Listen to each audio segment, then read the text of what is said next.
Bienvenidas y bienvenidos a otro episodio, otra entrega de Quinto Poder. Yo soy Andrea Robles y el día de hoy me acompaña la colectiva Madres Protectoras de Infancia.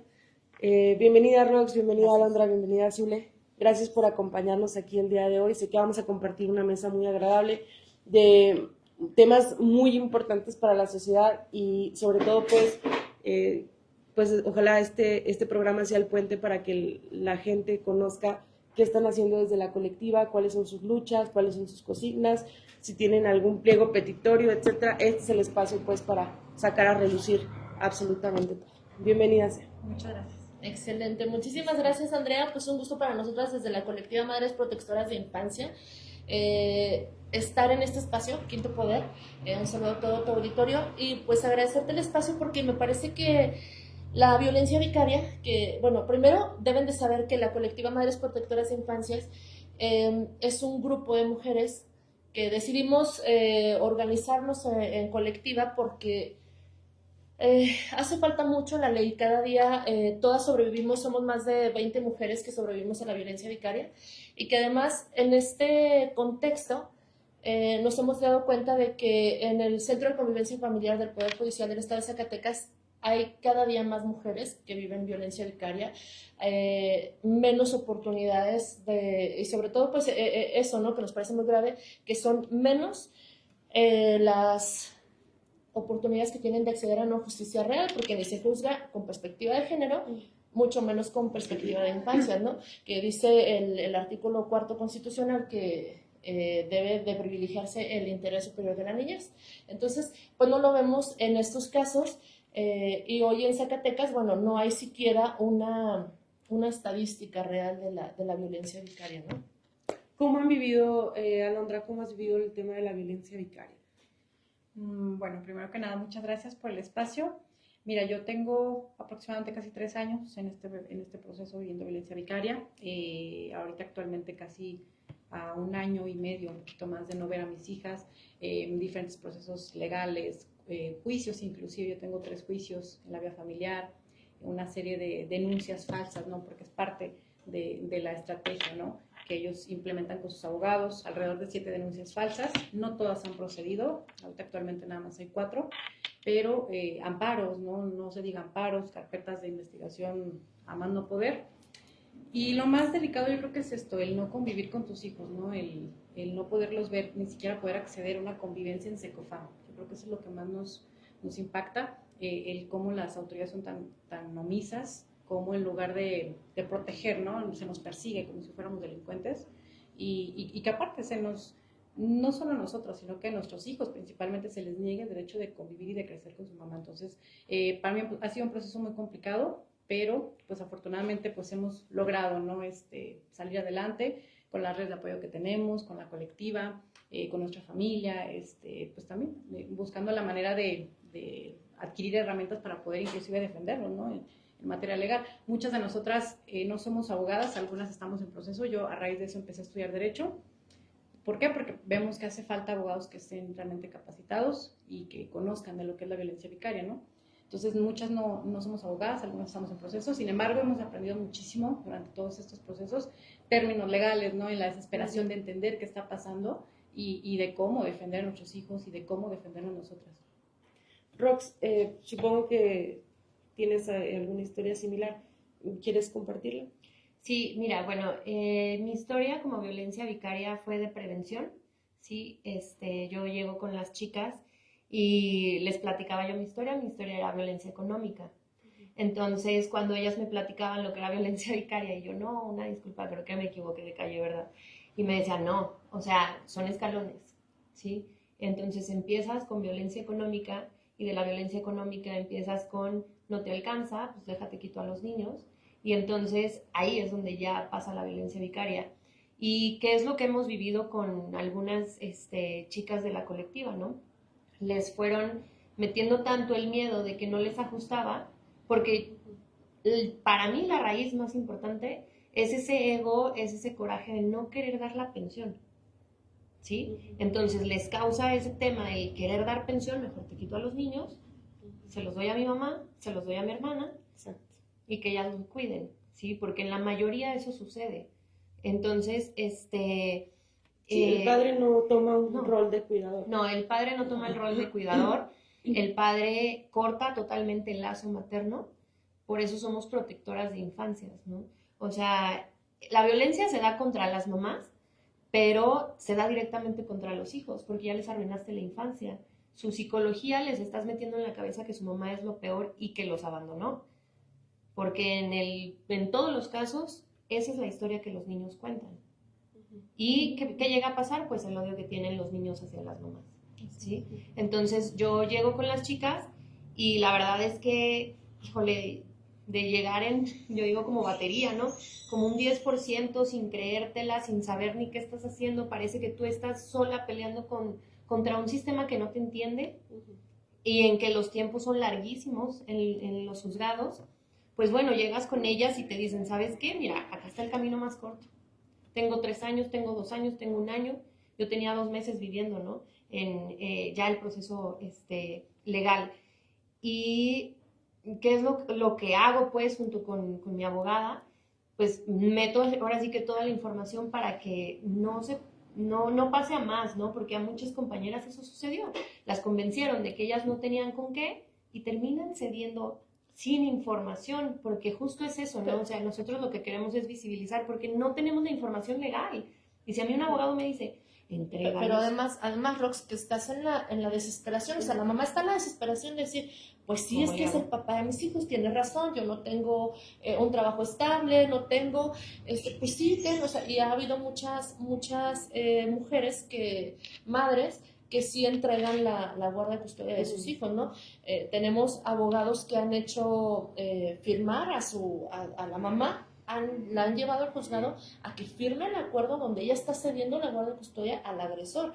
Y tenemos un serio problema o una gran desatención, es que no sé cómo decirlo con palabras apropiadas, con palabras prudentes en tu medio. Con palabras para el público. Sí, para el público, sí, la verdad es que sí, que yo sé que me van a entender, pero, o sea, ¿cómo le dices a esta falta de atención del sistema hacia todos? Porque normalmente, tú tienes la idea de que si vas o te dicen que si vas y pones una denuncia tiene que proceder porque tú eres la víctima, pero no, la realidad es que los procesos, o sea, yo siempre les digo que en México la justicia ni es pronta ni es expedita, tiene todo, menos pronta y expedita, entonces es un serio problema. En 2022, en la legislatura pasada, se aprueba por primera vez en el estado de Zacatecas en el Código Penal, Familiar y en la Ley de Acceso de las Mujeres a una Vida Libre de Violencia, se aprueba el término, se le reconoce pues en Zacatecas a la violencia vicaria. Vamos no a obviar, porque la definición nos dice que es la violencia por interpósita personal. Exacto. En palabras más llanas, ¿qué es la violencia vicaria? La violencia vicaria es cuando una expareja o pareja, un hombre que tuvo un vínculo cercano con una mujer, utiliza a los hijos o a las mascotas para hacerle daño. O sea, hemos tenido el caso de gente que agarra al gato y le clava un cuchillo y le dice, esto te puede pasar si tú no haces lo que yo quiero.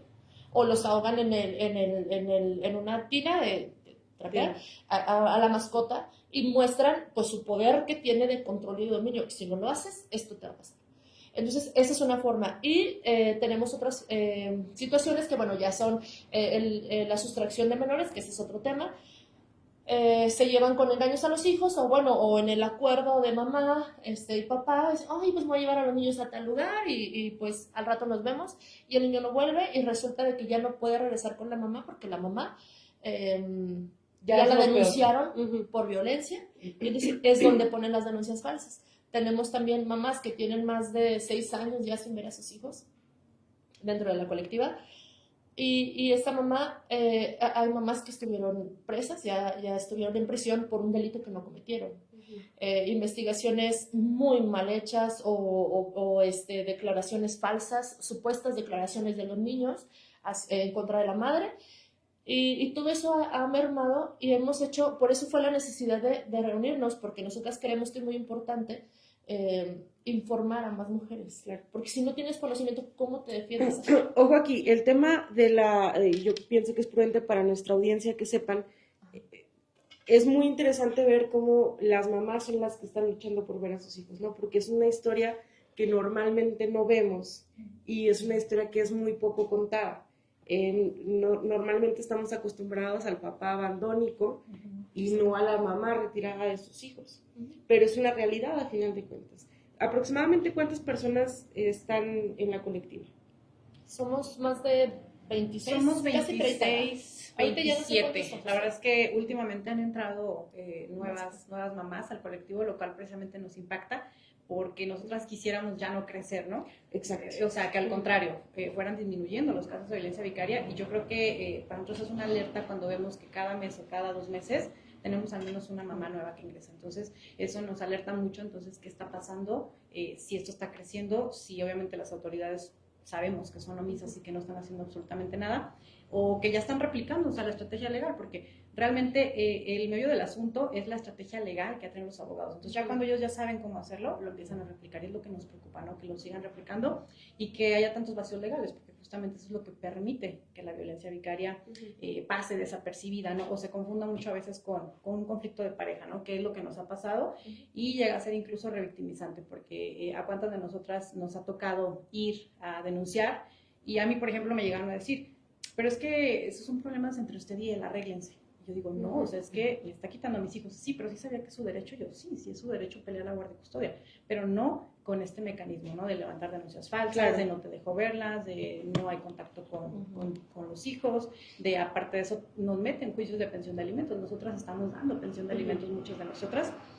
Entonces, sí nos preocupa mucho que es una violencia que trata de afectarnos en varios ámbitos. En lo económico, obviamente lo principal, psicológicamente hablando, yo creo que es la afectación más grande que tenemos, que por fortuna hemos sobrevivido. Digo, hemos sobrevivido porque es una violencia que te arrastra casi a, de verdad, quererte quitar la vida, ¿no? Porque es un dolor muy grande, un dolor inmenso, un arrancamiento, ¿no? Los hijos duelen demasiado. Entonces, psicológicamente, gracias a la terapia que hemos tomado, gracias a las redes de apoyo, yo creo que hemos logrado sobrevivir, pero es una violencia que yo considero muy cruel, que afecta psicológicamente, y eso es lo malo, que como es psicológico, no se ve, entonces lo minimizan mucho en los juzgados, y también en fiscalía a veces hay mucha revictimización, ¿no? A mí inclusive me llegan a cuestionar, ¿sí sabe usted lo que es la violencia psicológica? ¿O por qué dice que sus hijas están viviendo violencia psicológica? Yo, pues porque me las están arrancando, ¿no? O sea, mis hijas van a tener una afectación psicológica.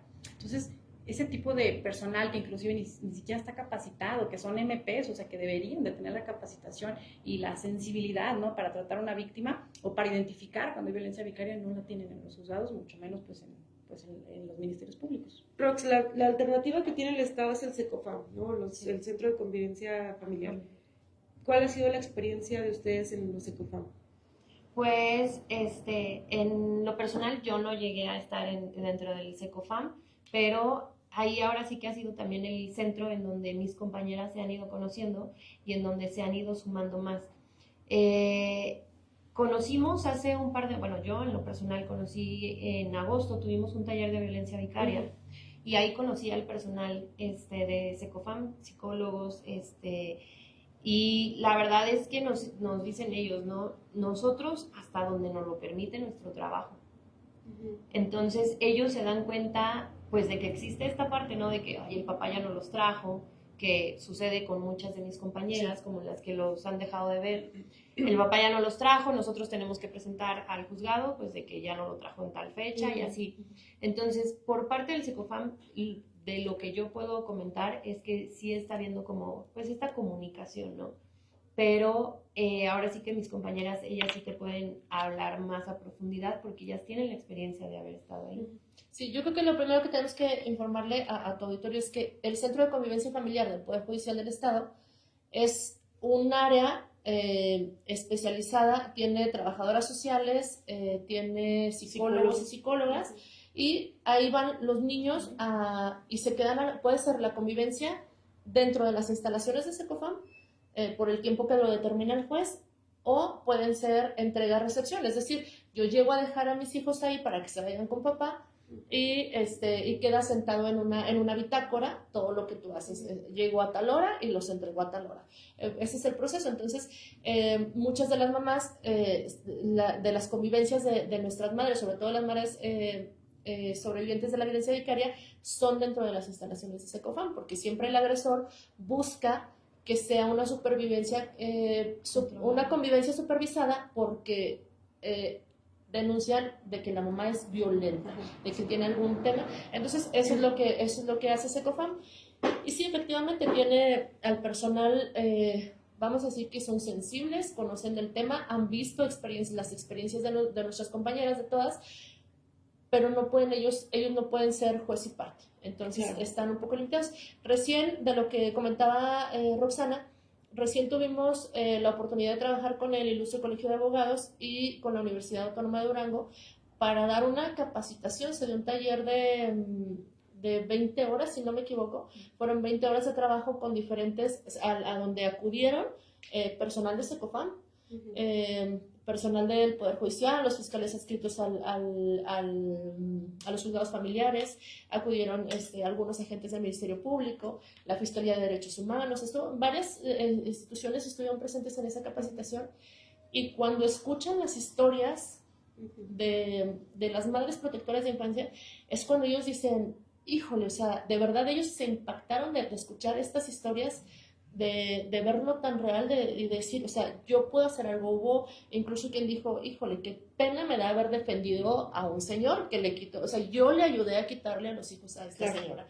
Entonces, sí nos sentimos satisfechas de ese primer taller que se hace para las instituciones, esa gran capacitación, porque si tú no sensibilizas al personal que imparte la justicia en nuestro estado, es bien complicado que sí podamos lograr algo, ¿no?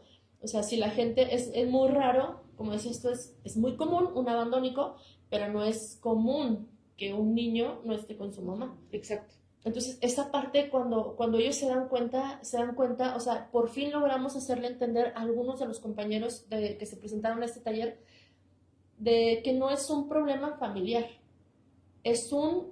ni tampoco de pareja. Es una violencia. Es una violencia. Entonces, nosotros estamos buscando que la ley lo contemple como un delito autónomo. Nosotros no queremos, o sea, actualmente, te decía hace rato, en 2022 se aprobó la ley, sí, pero a mí de qué me sirve que se llame, que diga ahí que se llama violencia vicaria. Si está, por ejemplo, en el Código Familiar y en el Código Penal, es una agravante de la violencia familiar. Nada más. Entonces sí, pues no nos sirve de mucho, porque finalmente llega la mamá y dice, oye, es que se llevó a mi hijo, sí, pero él tiene derecho, sí, pero es un problema de familia, sí, pero, y entonces eso merma mucho. Entonces nosotros buscamos eso, sensibilizar al Estado para que ellos nos ayuden a crear el protocolo de actuación para frenar esta violencia, y que en lugar de, como decía Londra, en lugar de que cada mes recibas a una mamá más a Secofam o a las colectivas, pues que tengan la oportunidad de que vayan disminuyendo, decir, mira, tú ya lo lograste, mira, tú ya lograste la restitución, tú ya lo lograste, ya. Y que ellos como autoridades también identifiquen, a ver, esto es violencia vicaria y tengo que tomar una medida drástica. Ahora, bueno, no te voy a contar de lo que tú viviste en la legislatura, ¿verdad? Fue un primer paso, un paso importante, el que se tipificara la violencia vicaria, pero como un agravante. Ahora, ¿cuál es el paso que está dando la colectiva con esta actual legislatura para que se convierta en un delito autónomo? Bueno, ayer platicábamos, tuvimos una pequeña reunión y tenemos una iniciativa que está lista la iniciativa, pero nos falta, para que sea iniciativa ciudadana, tú sabes que necesitamos un cierto número de firmas para poderla presentar ante el Congreso local. Estamos a punto de hacerlo, nos falta el proceso de las firmas, es lo único que nos falta, pero queríamos tener detallado legalmente qué vamos a presentar, qué vamos a solicitar. Hicimos algunas modificaciones porque el día 8 de octubre de este año apenas salió la iniciativa que presentó también la legislatura pasada, apenas se publicó en el periódico oficial, y trae algunas modificaciones a la ley, como la iniciativa que presentó esta Isadora, y la que presentamos en la 64 también, trae algunas modificaciones, pero igual nos deja desprotegidas. O sea, sigue, por ejemplo, la que presenta la diputada Isadora, si no me equivoco, ya nos corregirá. Sí, un saludo a Isadora, sí. que nos escriba por aquí, a ver si nos equivocamos. A ver si no me equivoco.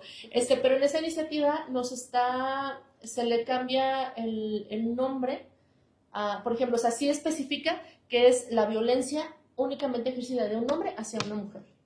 O sea, son como detalles muy mínimos, pero sigue estando tipificada como un agravante de la violencia familiar. Nosotras, ¿qué buscamos? Que sea delito autónomo, que se tenga una unidad especializada de atención. O sea, ya tenemos a la Fiscalía, al Centro de Justicia para Mujeres, ya lo tenemos. Sí, pero y luego cuando yo soy la persona investigada o cuando la mujer es la presunta responsable o la imputada, entonces, ¿cómo debe de actuar una fiscalía? ¿En qué lo va a detectar? Por supuesto que debes de tener peritos especializados, psicólogos especializados. Entonces, lo que estamos pidiendo es eso, que se tenga a personal especializado, psicólogos que de verdad hagan el trabajo de analizar a las víctimas o a todas las partes y que en dado caso los juicios donde se involucran menores, ya sea en un juicio familiar o por la vía penal, pero si se involucran menores no pueden durar más de 6 meses. O sea, sí o sí tiene que darle celeridad, sobre todo cuando ya están, o sea, imagínate, tenemos pues, un día, no sé por qué, pues, siempre coincidimos en muchos temas en fiscalía, y de repente me dicen, pues una vez llévese su expediente. Y entonces, del piso, aquí. 6 tomos. ¿O cuántos llevamos? Sí, como 6 tomos. En fiscalía. En fiscalía. Pero entonces estamos hablando de que es una maraña de juicios. O sea, por ejemplo, una mamá es injusto, es de locos. Díganme ustedes, ¿qué opinan de que una sola persona tenga más de 30 juicios en su contra? Llámese familiar, de amparo, penal, imagínate. Entonces, claro que es un desgaste. Llevar uno es desgastante. Llevar uno, exacto, claro. Llevar uno, imagínate, No, es desgastante. claro. Imagínate uno llevar 30 juicios. Es un proceso muy pesado. Y es la estrategia, como decía Londra, es una estrategia para desgastar. Para desgastar y además, las manos. Y ha llegado momentos que yo creo que muchas de nosotras queríamos de que ya, o sea, ya no puedo. ¿Por qué? Porque audiencias acá, porque ya te están requiriendo, porque hay un hostigamiento judicial de que ya te levantan una denuncia falsa, ya están afuera los policías de investigación porque nuevamente tienen que, no sé, tomarte alguna declaración, individualizarte. Entonces, vivir con esa, o sea, te genera ansiedad. Yo creo que muchas de nosotras, yo, por ejemplo, al menos yo puedo decir abiertamente que estoy diagnosticada con ansiedad y esto es derivado, obviamente, de todo el proceso legal que he vivido, ¿no? Entonces, yo creo que, o sea, podemos de esa manera cuantificar, yo creo que el daño, ¿no? Por todo lo que nos ha ocasionado, o sea, ansiedad, depresión, no se diga. Entonces, sí, la verdad lo que dice Azul es muy importante porque sí hemos llegado a extremos donde de verdad hay veces que ya no podemos.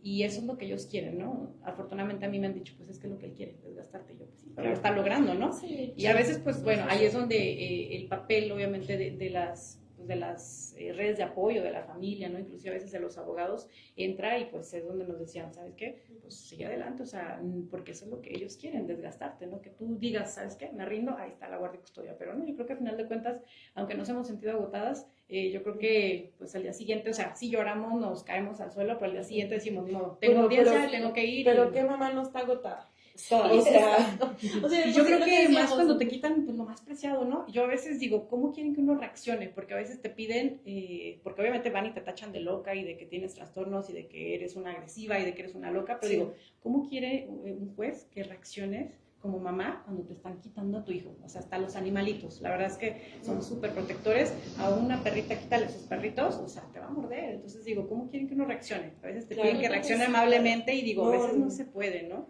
Rox, tocaban un tema bastante interesante y bastante nuevo, creo yo, que es esto de juzgar con perspectiva de infancias. Porque el tema de la perspectiva de género, bueno, ya tenemos algunos años que estamos ahí peleando con que se juzgue con perspectiva de género. Creo que apenas se empieza a ver indicios de que se empieza a juzgar con perspectiva de género, pero ¿qué implicaría que los juzgadores hagan su trabajo judicial, jurisdiccional, con perspectiva de infancias? Bueno, pues justo es lo que también veíamos en el taller, ¿no? Que los juicios no duren tanto tiempo, que cuando se trata de guardias y custodias, también dicen por obviedad a la mujer, bueno, estudia el caso, ¿no? Estudia de qué se trata, o sea, porque eso es lo que ha pasado, ¿no? Que llegaban los papás, de un fin de semana y ellos ya habían metido el de guardia y custodia, ¿no? Entonces, que se metan realmente a verlo con esa perspectiva de infancia, a ver, ¿por qué el papá está solicitando? Quiero que me traigan a la mamá.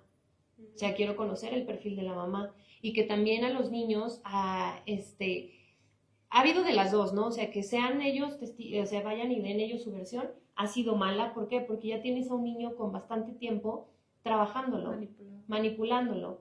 Y al menos, bueno, lo que yo he leído es, los niños no quieren estar con quien les da paz, sino con quien se va a acabar la guerra. Entonces terminan quedándose con el violentador, ¿no? ¿Por qué? Porque así ya no va a atacar a mi mamá.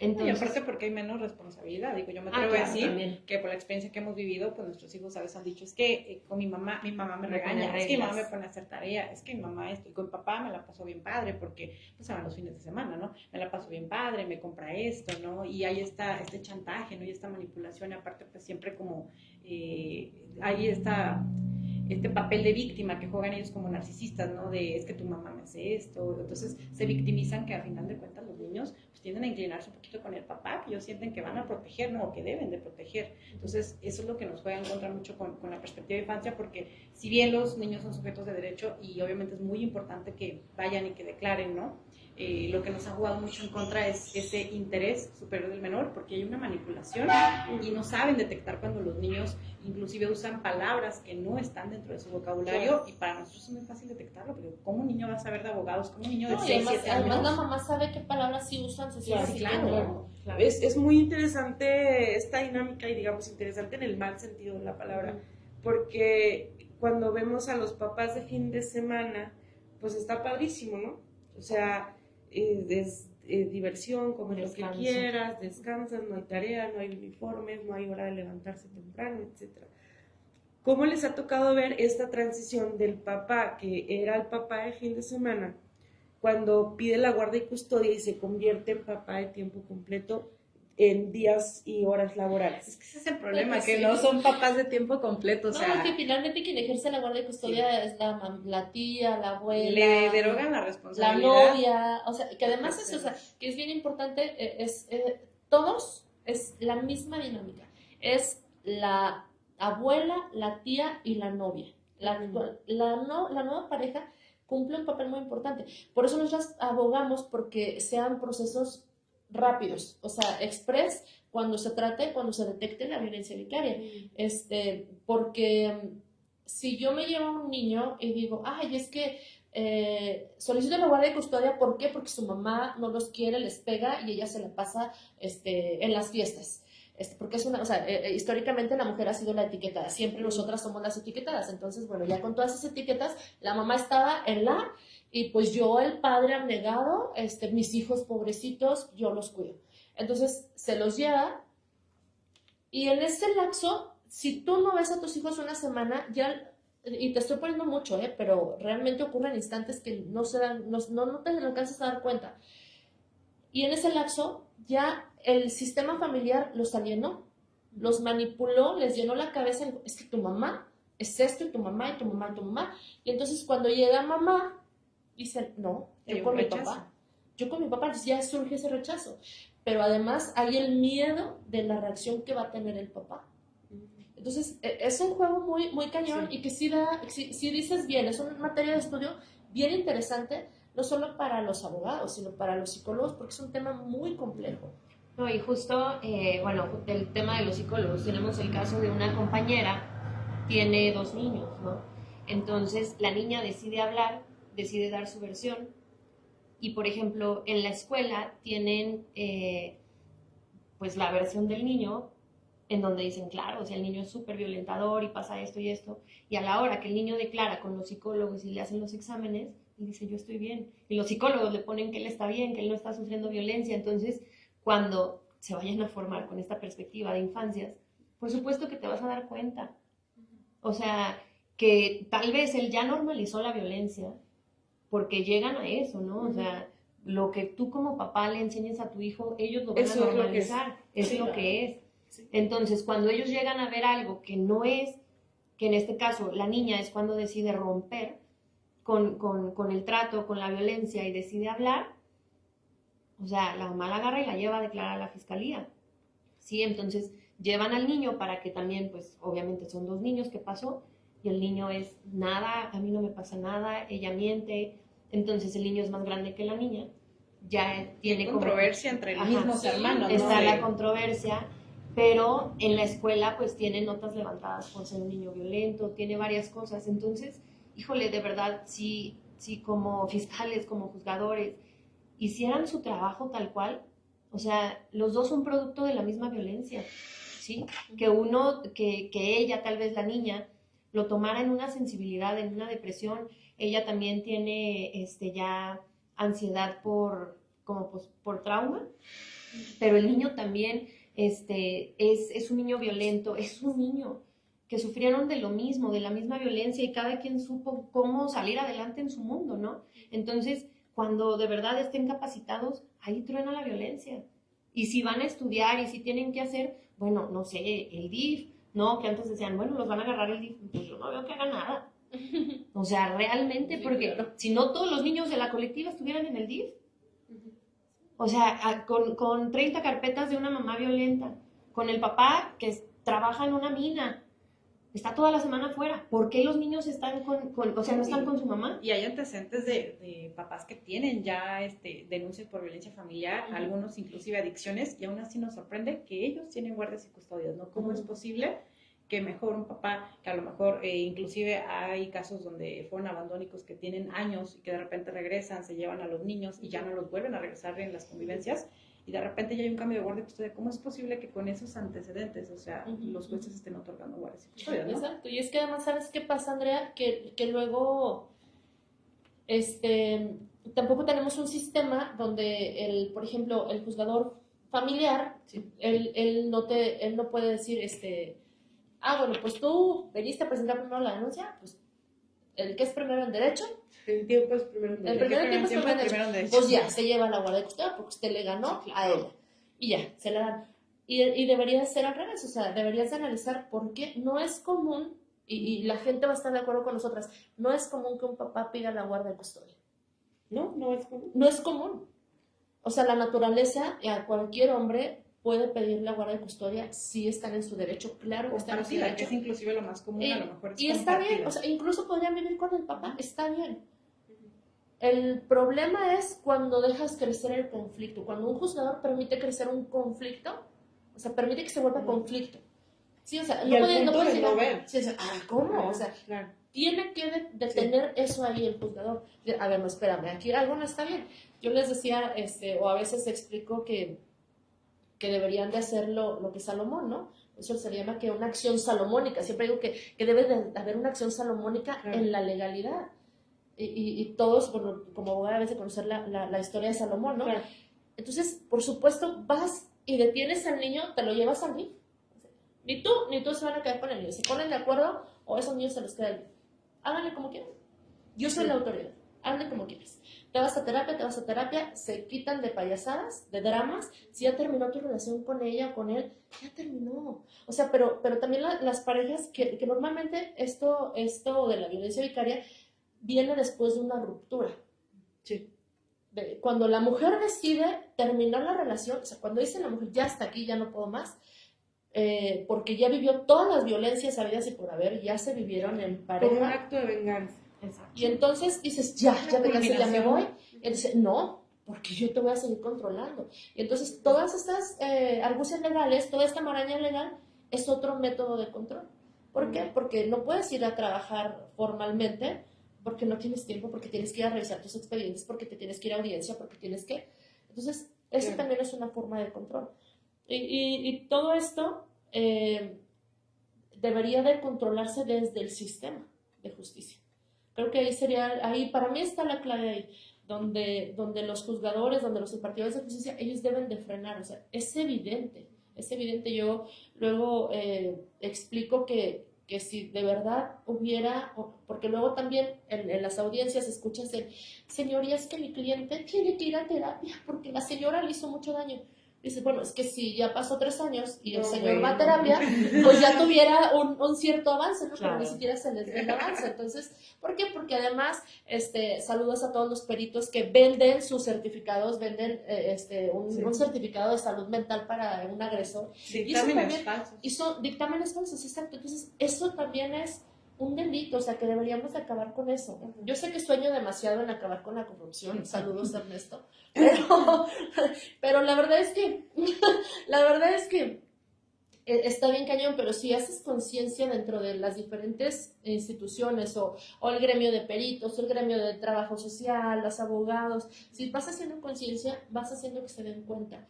Fíjate, hemos tenido personas que luego nos cuentan sus propias historias y cuando nos han escuchado hablar dicen, entonces, ¿esto que me hicieron a mí es violencia vicaria? Sí tenía un nombre. Te estoy hablando que conocí a un señor de más de 70 años, un señor ya mayor. Me decía, cuando yo era niño, dice, a mí me quitaron de mi mamá.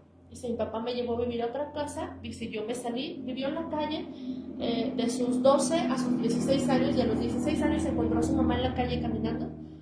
Y que le dijo, mamá, pues se reencontraron, mamá e hijo, y dice, desde entonces me quedé a vivir con mi mamá, dice, a partir de los 16.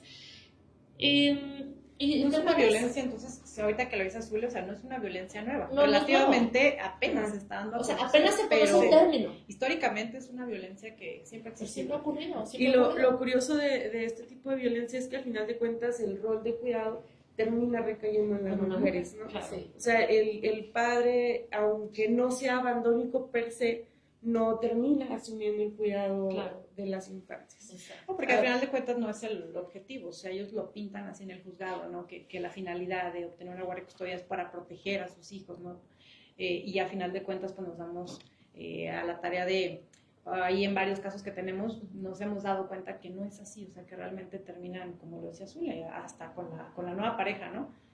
Y al final terminamos usurpando un papel que para nosotras es importante, ¿no? El papel de una mamá, o sea, cómo una abuelita va a sustituir a una mamá, jamás. Nosotros, la verdad, no creemos que eso sea posible y que tampoco sea lo más adecuado por el desarrollo y la edad en la que se encuentran los niños, que es lo importante, porque son niños chiquitos, o sea, no estamos hablando... Se vuelve más complejo todavía cuando son adolescentes, pero hemos visto casos donde hasta de meses, ¿no? Súper chiquitos bebés se los han llevado y pues nos parece delicado, a veces hasta amamantando, ¿no? Ha habido casos a nivel nacional inclusive, lo cual nos impacta mucho, ¿no? Pero regularmente lo más fácil es que cuando tienen una edad manipulable, 5, 6, 7 años, y ya cuando a veces están en la adolescencia, lo que nos ha pasado, hemos visto, es que ya entonces ya no puedo con él, o con ella, con la niña, con el niño que ya es preadolescente, y ya entonces ahora sí, ¿no? Te adjudico la responsabilidad o te echa la culpa a ti, que por tu culpa esté así. Entonces, se vuelve muy complicado porque aparte, nosotros no le vemos fin a esto. Nosotros le hemos platicado mucho que entre más tiempo pasen los niños con los papás, Los alienadores.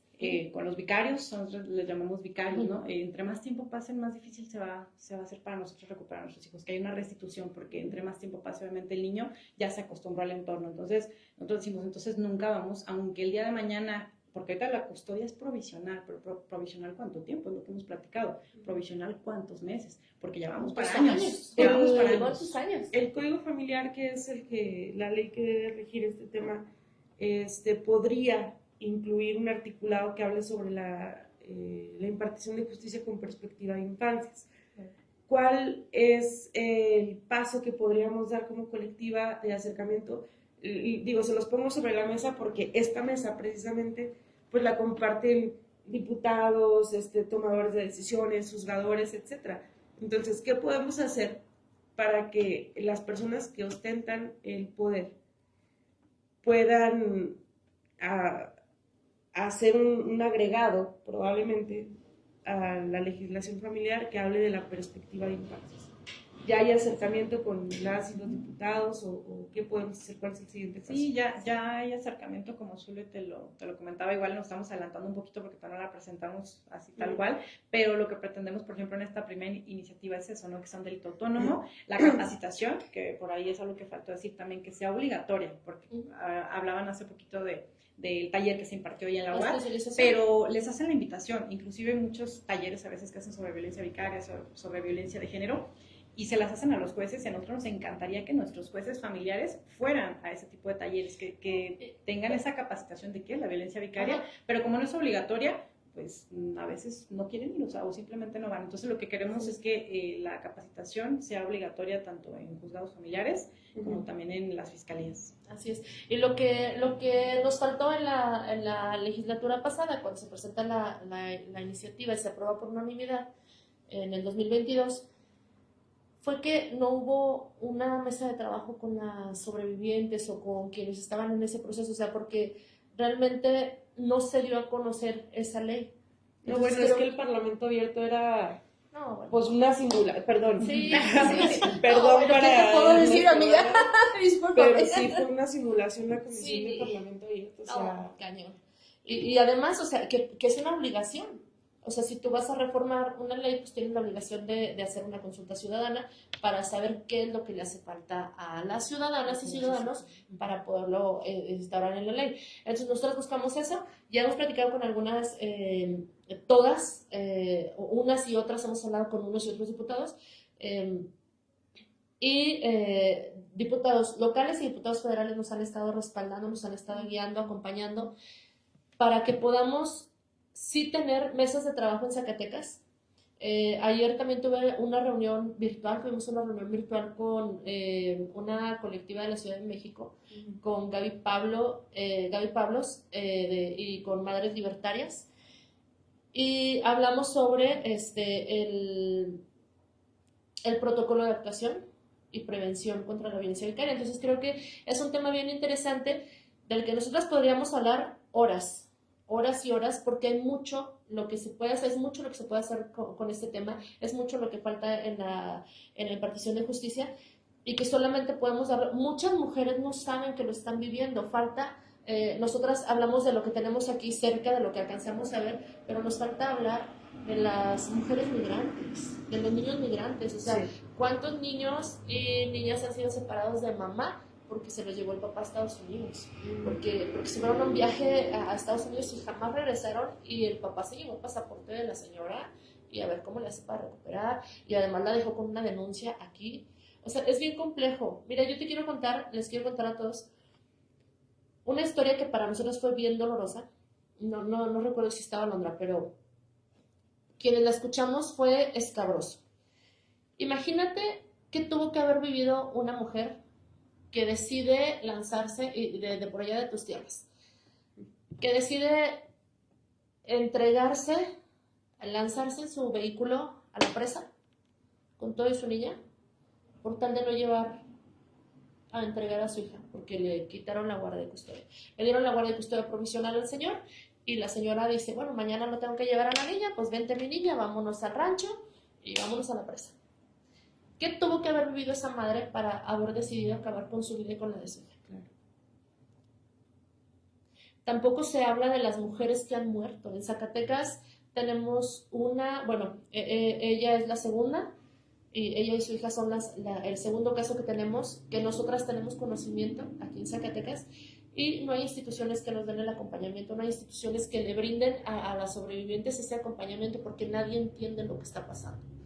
Nadie entiende qué está sucediendo porque no hay la capacitación. Entonces es bien complicado. O sea, es un tema que siempre ha existido, pero volvemos al inicio. O sea, es un tema de pareja, es un tema de violencia familiar, y realmente no lo es. Va más allá. Es una violencia que no se ve. Es una violencia psicológica que te empieza atacando y que te va carcomiendo. O sea, es una amputación además, o sea, porque te están arrancando a tu hija. Sí, claro. Entonces yo creo que, respondiendo también a tu pregunta en cuanto al acercamiento que hemos tenido con algunos diputados, pues estamos próximas, ojalá que sí podamos presentar esa iniciativa, y que obviamente tengamos el respaldo también de todos los diputados, porque a final de cuentas yo creo que lo que les hacemos el llamado atento es de que no se fijen en colores, en partidos. A final de cuentas yo creo que lo importante es que realmente se sumen para poder atender esta violencia, ¿no? Para poder erradicarla, y si no, pues al menos ir primero pasito a pasito disminuyéndola, porque no podemos seguir teniendo casos en aumento. O sea. Sí, que además, como dices tú, o sea, lo dices bien, o sea, no es un tema de partidos, es un tema de una sociedad que necesita, necesita frenar la violencia. Rox, ¿cómo pueden acceder las mujeres que nos están escuchando y que probablemente puedan ser víctimas de este tipo de violencia, cómo pueden acceder a la colectiva, a la red de apoyo? Mira, estamos en redes sociales, tanto Facebook como Instagram, como Madres Protectoras de Infancias, o ya sean los perfiles de cada una de nosotras, Rox Schneider, Alondra Gámez, Zulema Santa Cruz. Nosotras somos quienes les damos la atención personal y la verdad sí, no es como que hagamos un filtro, pero sí preguntamos, o sea, ¿cómo vienes tú? ¿Dónde están tus hijos? ¿Te los quitaron? Han llegado, gracias a Dios, la verdad, mamás que se encuentran 10 pasos atrás en prevención, en el miedo de me amenazaron con quitármelo, ¿qué puedo hacer? Entonces, eso quiere decir, pues, que aunque ahora sí que vamos caminando poco a poco y no tenemos, bueno, gracias a tu medio de difusión, pero me refiero, no estamos todos los días en medios, pues llegan esas mamás porque es que me dijeron que tú me podías ayudar, ¿no? Entonces te digo, llegan por eso, o sea, con nuestro contacto personal o en nuestras redes, en Instagram o Facebook. Sí, y además, bien importante, Rox, mencionar que no solamente que hayan violencia vicaria, hemos dado acompañamiento a mujeres que viven cualquier tipo de violencia, porque creemos que el acompañamiento es fundamental, porque la denuncia, o sea, ir a hacer una denuncia es un proceso muy difícil. Y si no tienes las herramientas, está cañón. Pero si no tienes quien te acompañe a terminar tu denuncia, es peor todavía. Entonces, ¿por qué? Porque los procesos son revictimizantes. Y aparte yo creo que como lo hemos mencionado, justamente dice Zule que les damos el acompañamiento, aunque no sea violencia vicaria, porque la violencia vicaria, como lo hemos platicado, eso ya es casi la culminación, ¿no? Entonces, para evitar que lleguen hasta ese punto, o sea, si ya está viviendo violencia psicológica dentro de la relación, o sea, tratamos obviamente de darles el acompañamiento. Como te digo, no somos expertas, pero la experiencia que tenemos más o menos sabemos ya qué hacer, ¿no? La vivencia, ¿no? A lo mejor también lo que hemos podido complementar con la parte académica, ¿no? Con la parte legal, de lo que hemos aprendido de nuestros abogados, tratamos de decirles por dónde, ¿no? De darles el caminito para evitar, lo que queremos yo creo que es evitar que lleguen a la violencia vicaria, ¿no? ¿Por qué? Porque ya estando dentro es muy complicado salir. Tenemos muchos obstáculos por todos lados, a nivel económico, a nivel psicológico, en todo sentido, legalmente yo creo que se vuelve muy complicado una restitución de infancias, que te regresen a tus hijos. Entonces lo que queremos evitar a toda costa es que no haya más mamás. A lo mejor a nosotros ya nos tocó vivirlo y seguimos en la lucha, pero lo que no queremos es que le vuelva a pasar a otra mujer. Entonces igual importante pues decirles que no se sientan solas, porque creo que todas al inicio de este proceso pensamos que somos las únicas que estamos pasando por esto. A lo mejor por eso no nos animamos a alzar la voz, a platicar lo que nos está pasando, porque justamente lo que decías al inicio, hay mucho prejuicio, ¿no? Porque no es común. Entonces, cuando tú dices, no tengo a mis hijos, hay mucha gente, o sea, la sociedad a veces te juzga y entonces te cuestiona de por qué no los tienes, o sea, ¿qué hiciste, no? Exacto, ¿qué tuviste que haber hecho para Claro. Sí, exacto. Y lo que no se le cuestiona al papá, Claro. ¿por qué no ejerces tú la guardia y custodia en un padre abandónico? Al papá nunca se le cuestiona.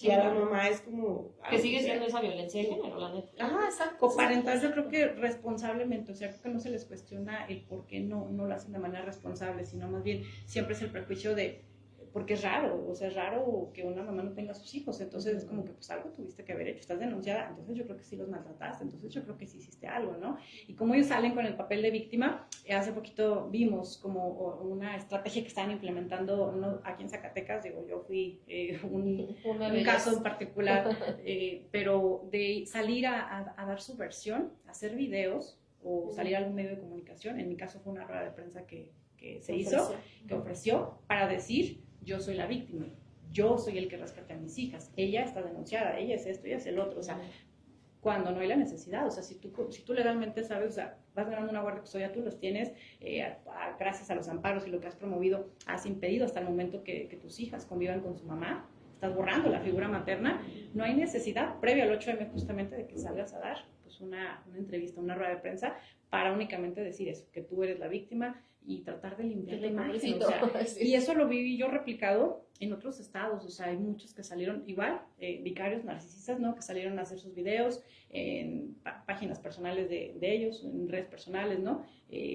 Hubo quienes, pues como aquí en mi caso, pues fue como que citando medios de comunicación, pero a hacer un video, o sea, como si ellos fueran las víctimas. Entonces, sí hemos visto mucha complejidad en el tema de la violencia vicaria, como dice Zule, si si platicáramos de todo, yo creo que sí duraríamos horas porque está muy, muy complejo, pero pues reiterar eso, ¿no? Que si se sienten solas, pues que sepan que no lo están, que somos una colectiva, que a lo mejor no les podemos resolver ahorita de un día para otro, ¿no? Su situación, pero yo creo que el acompañamiento emocional es bien importante y a todas nos ha servido, y yo creo que por eso estamos unidas y porque la unión yo creo que hace la fuerza. Entonces, no, y además, seguimos con la esperanza. Además hemos vivido cosas bien bonitas porque hemos, oye, pues fulanita tiene en nuestro chat, oye, fulanita tiene una audiencia, ¿quién va a ir? Que no sé qué, y siempre estamos como al pendiente. A veces a veces si no contesta una, te contestaron las otras, o sea, somos muchas.